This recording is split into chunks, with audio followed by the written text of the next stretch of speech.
Welcome back to our channel. Night 10 o'clock అయితే మేము బయటికి వచ్చినాం అనమాట. హెల్త్ కొంచెం బాగాలేకుండే, ఏదో తినాలనిపిస్తుంది, నోరు మొత్తం ఎట్లనో ఉందంటే మా ఆయన బయటికి తీసుకొచ్చిండు. ఫస్ట్ అయితే జ్యూస్ ఆర్డర్ చేసుకున్నా.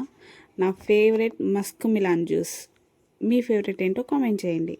మా సోనుగాడైతే జ్యూస్లు, స్ప్రైట్లు, థమ్స్అప్లు అస్సలు తాగమని ఎంత రిక్వెస్ట్ చేసినా అస్సలు తాగడు. నా అవతారం అయితే బాగాలేదు, నన్ను కొంచెం ఇగ్నోర్ చేయండి, ఏమనుకోవద్దు. ఎందుకంటే బయటికి వెళ్తున్నామని రెడీ అయ్యేంత ఓపిక కూడా లేకుండా. అయినా మేము చాలా దూరమే వెళ్ళలేదు, బై వాక్ డిస్టెన్స్ ఉంటుంది, కానీ మేమైతే బైక్ మీద వచ్చాం అనమాట, నడిచే ఓపిక కూడా లేక. సో ఈ టీషర్ట్ వచ్చేసి మా తమ్ముంది. ఇందులో ఎంతమంది ఇలా బ్రదర్స్ టీషర్ట్స్ వేసుకుంటారో కామెంట్ చేయండి. వాడు ఇక్కడ పెట్టిపోయినప్పటి నుంచి ఎప్పుడెప్పుడు వేసుకోవాలా అని ఉండే. నాకు బ్రదర్ అంటే ఒక ఎమోషన్ కదా, సో అందుకే నాకు ఇంత పెద్దగా అయింది టీషర్ట్. ఇంత పెద్ద టీషర్ట్ ఎందుకు వేసుకున్నారో అని అనుకోవచ్చు మీరు.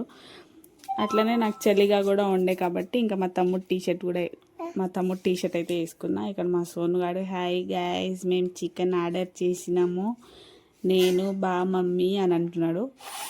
వీడియోస్ కావాలనుకుంటే కింద కామెంట్ చేయండి, సోను వీడియోస్ కావాలని చెప్పి. ఇంకా తర్వాత చికెన్ ఇవైతే ఆర్డర్ చేసుకున్నాము. స్పైసీగా ఉండాలని చెప్పి స్పైసీ చేయించుకున్నా నేను. మా సోనుగాడు చికెన్ అయితే తిన్నాడు, కానీ ఇలాంటి వెరైటీస్ ఏదన్నా ఉంటే ఖచ్చితంగా తింటాడు. ఇక్కడ వేడిగా ఉందని వాడి ఎక్స్ప్రెషన్స్ చూడండి. ఇంకా సాస్లో కలుపుకొని తింటాడు. నాకైతేమో అస్సలు నచ్చదు అది. టేస్ట్ చూస్తే బాగానే ఉంది, ఓకే కానీ 100కి కలిసి 6 పీసే వచ్చినాయి. తర్వాత ఇట్లా వాకింగ్ చేయడానికి అయితే వచ్చినాం అనమాట. ఇక్కడ రోడ్కి పక్కనే ఇక్కడ చిన్న వాకింగ్ చేయడానికి పార్క్ లాగా ఉంటుంది. సో ఇక్కడైతే వాకింగ్ చేయడానికి వచ్చినాము. నా వీడియోస్ కనుక మీకు నచ్చితే లైక్ చేసి, షేర్ చేసి, సబ్స్క్రైబ్ చేసుకోండి. కామెంట్ కూడా చేయండి ఎలాంటి వీడియోస్ కావాలో. Thank you. ఇంతే ఈ వీడియో. Bye bye.